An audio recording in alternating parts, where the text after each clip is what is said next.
मासी मासी अचानक ज हनुमान चालीसा बोलवा लगे।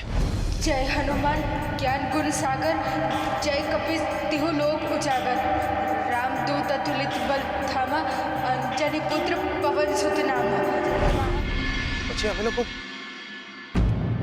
લોકો ऊपर જવા લાગ્યા। અમે ऊपर જતા હતા। જતા જતા જતા અમે જેવું મળદા તરફ જોયું, મળદું મારું બેટું એટલું ભયાનક લાગી રહ્યું હતું, એવું લાગી રહ્યું હતું જાણે ગમે ત્યારે ઊભું થઈ જશે ને અમારામાંથી કોઈને ચોટી પડશે।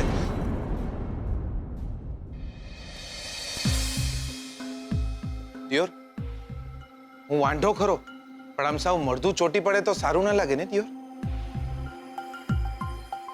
અમે લોકો ભગવાનનું નામ લેતા લેતા ફરીથી ઉપર જવા લાગ્યા। ઉપર જતા હતા ત્યાં અચાનક જ જોયું તો શું બાબા, મળદું ગાયબ થઈ ગયું હતું।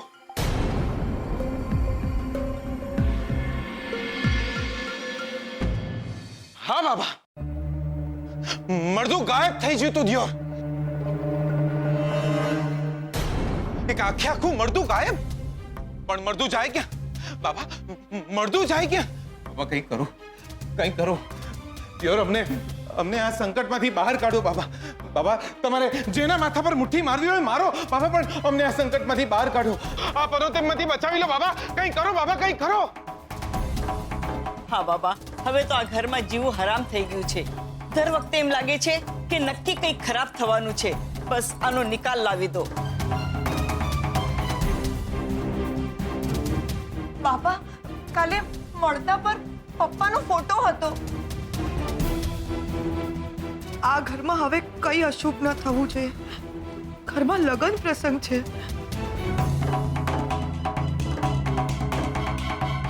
બાબા, જે આ ઘરમાં અશુભ છે, અપશકન છે, એને બહાર કાઢો બસ।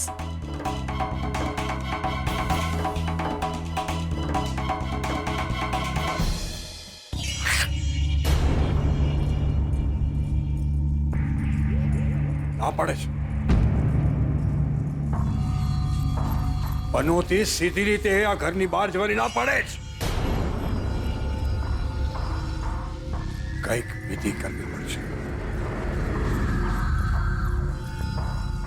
આ જે પણ કંઈ તમે કહો છો અશુભ, પનોતી, એ છે શું?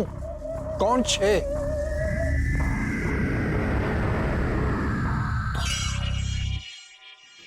એ હવે તમને ખબર પડી જશે।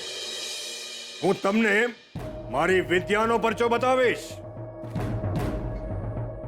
હું તમારા બધા પાસે આવીશ, તમે તમારી હથેળી મારી સામે ખુલ્લી રાખજો। હું આવીને તમારી હથેળી બંધ કરીશ ત્યારે તમારી નજર મારી આંખોમાં હોવી જોઈએ।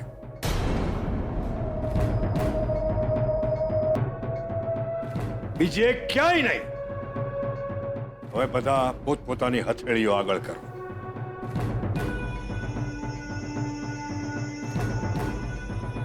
મારી આંખોમાં જોજે બચ્ચા।